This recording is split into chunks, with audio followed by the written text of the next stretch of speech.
Bonjour chers bien-aimés, c'est votre frère Roger Derpillus de la Bible avec Derpy. Je vous apporte aujourd'hui la 4e et avant-dernière réflexion sur le lavement des pieds que nous trouvons en Jean chapitre 13, versets 12 à 17. Dans les versets précédents, nous avions vu Jésus en action dans le travail sans dire un mot. À partir du verset 12, nous le voyons expliquer ses actes. Il va expliquer à ses disciples qu'il a fait le lavement des pieds pour leur laisser un exemple à suivre. La première remarque à faire dans le verset 12 est que Jésus pose une question rhétorique.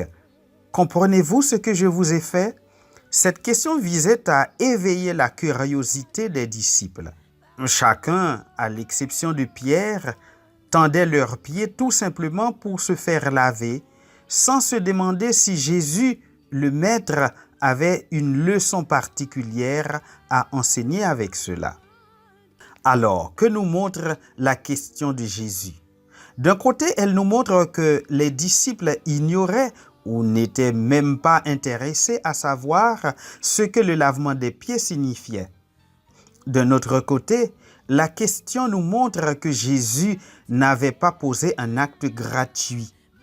Le lavement des pieds pour Jésus avait un sens profond et il voulait s'assurer que ses disciples le comprenaient. « Comprenez-vous ce que je vous ai fait ?» leur demanda-t-il. Alors, puisque Jésus savait qu'ils ne comprenaient pas, il leur avait posé une question à laquelle ils n'attendaient même pas de réponse. J'imagine qu'à la question de Jésus, les disciples commençaient à se regarder curieusement les uns les autres parce qu'ils n'avaient pas de réponse. Deuxième remarque. Après la question, Jésus commence par restaurer la hiérarchie. Le verset 13. Une hiérarchie connue, acceptée, confessée par les disciples de Jésus. Vous m'appelez Maître et Seigneur, vous dites bien.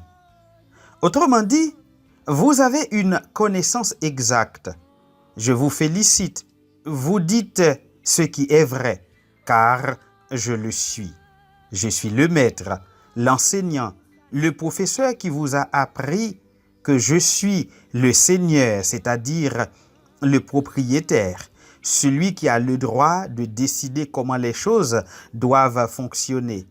Je suis le Seigneur, c'est-à-dire le souverain, le chef, le dominateur à qui on doit révérence, respect et obéissance. En m'appelant Maître et Seigneur, vous faites preuve de posséder une bonne connaissance. Cependant, la connaissance sans la pratique est vaine. Verset 14.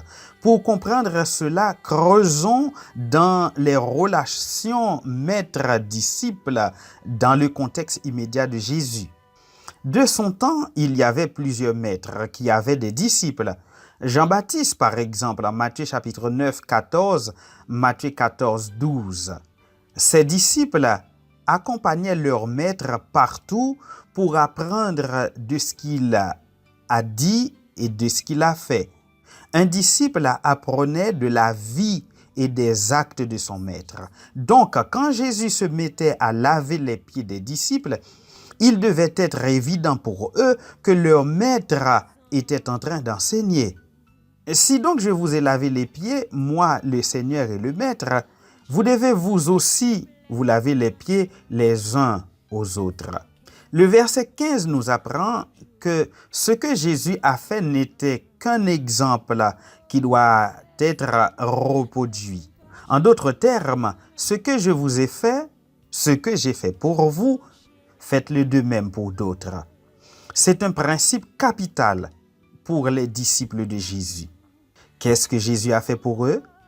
Quel exemple leur a-t-il donné? Avant de répondre à cette question importante, regardons d'abord au verset 16, où Jésus établit la fondation du principe qu'il vient de donner à ses disciples. Ce principe est celui-ci. Les disciples de Jésus doivent faire pour les autres ce que Jésus a fait pour nous. À la base de ce principe, au verset 17, Jésus nous apprend que la vraie connaissance se vit. La vraie connaissance n'est pas un objet d'orgueil pour celui qui la possède. Elle est vraie dans la mesure où elle trouve un dépassement de la connaissance intellectuelle à une connaissance pratique. La meilleure façon de montrer sa connaissance est de la vivre. Jésus a enseigné ses disciples par sa propre vie. Pour la qualité de vie qu'il a menée, un disciple ne peut pas dépasser ce niveau. Mais Jésus voulait que ses disciples aient compris qu'il attendait d'eux de vivre leur connaissance du Maître. Car la véritable grandeur ne consiste pas à avoir la connaissance, à se faire appeler grand ou à parler de ses titres, mais à mettre en pratique, à traduire dans la réalité son savoir. Remarquons le rapport entre le verset 13 et le verset 17. Si vous avez la connaissance que je suis le Maître et le Seigneur, vous avez une belle connaissance. Mais ce n'est pas suffisant. Le bonheur ne vient pas d'une connaissance qui n'est pas appliquée dans la réalité. Verset 17. Si vous savez ce que je vous ai fait, vous serez heureux dans la mesure où vous pratiquez ce que vous savez. Qu'est-ce que Jésus nous a fait? Jésus va le dire plus tard au cours de cette dernière soirée avec les disciples. Mais rappelons-nous déjà pourquoi il leur a lavé les pieds. Premièrement, pour leur donner la preuve d'un amour grandissant qui porte le Maître, qui avait les mêmes besoins que ses disciples, à oublier ses besoins personnels pour satisfaire les besoins de ces derniers. Deuxièmement, pour leur apprendre que l'amour est la meilleure façon de répondre à la haine, à la méchanceté, à la souffrance. En lavant les pieds de Judas qui allait comploter avec ses ennemis pour le faire souffrir la souffrance de la croix, Jésus a montré à ses disciples qu'il n'y a pas de meilleure façon de répondre à la trahison que par l'amour. Troisièmement, d'ailleurs, l'amour est la meilleure façon de faire revenir à l'essentiel. Certaines fois, on passe à côté. On donne la priorité à ce qui ne mérite pas l'attention. Les vrais besoins, les vrais problèmes souffrent alors qu'on dépense des millions dans ce qui ne le mérite pas. Jésus a lavé les pieds des disciples pour leur dire que leur discussion, le sujet de leur discussion sur les places importantes dans le royaume n'était pas une priorité du moment.